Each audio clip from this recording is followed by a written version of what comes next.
Lesson 9, chip and pitch shots.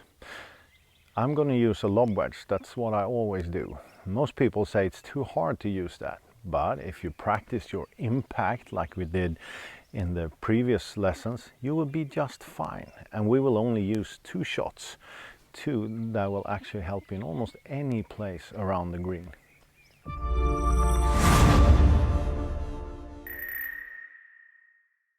If we can practice 2 shots, one a little low and one a little high, you'll be just fine around the greens. The normal shot is that Mickelson made famous, the hinge and hold. I can choose between hinging and holding, hinging and extending again. What I mean by that is that trail wrist.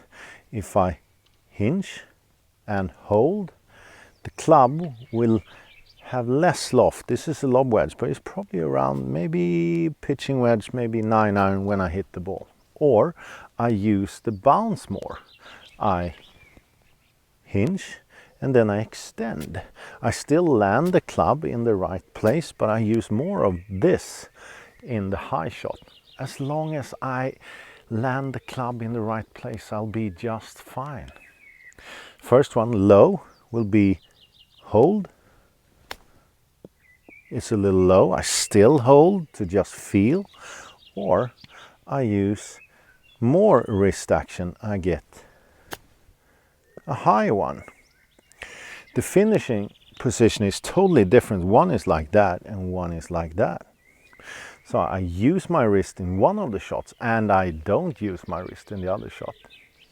This is a good feeling for all shots. If I hinge and hold, I get a low. And if I bend and extend again, I hinge and I extend again, I get a higher one. That's actually all you need, but you need to practice. You use one if you want to go over something, more like a pitch shot. You can use it for any yardage. Or you can actually use the lower one. And if you practice this, you can actually use this with the 7-iron to get low 7-irons or 5-irons or 8-irons. Doesn't matter. We are changing the loft of the club with the hinge and hold method. But the other one is actually getting back to it. It's 60 degrees, I bend and I extend again, I get 60 degrees again. Or if I hold, I may be changing this lob wedge into 7, 8 or 9-iron, depending on how much I hold. The important part is, where do I land?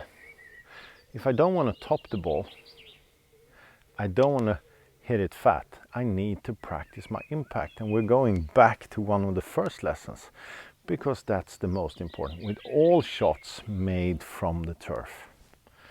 If you tee it up, it's not a problem. But if you don't, you need to actually understand that you need to hit the ground in the right position. Not too early, not too late. You need to be accurate with your landing.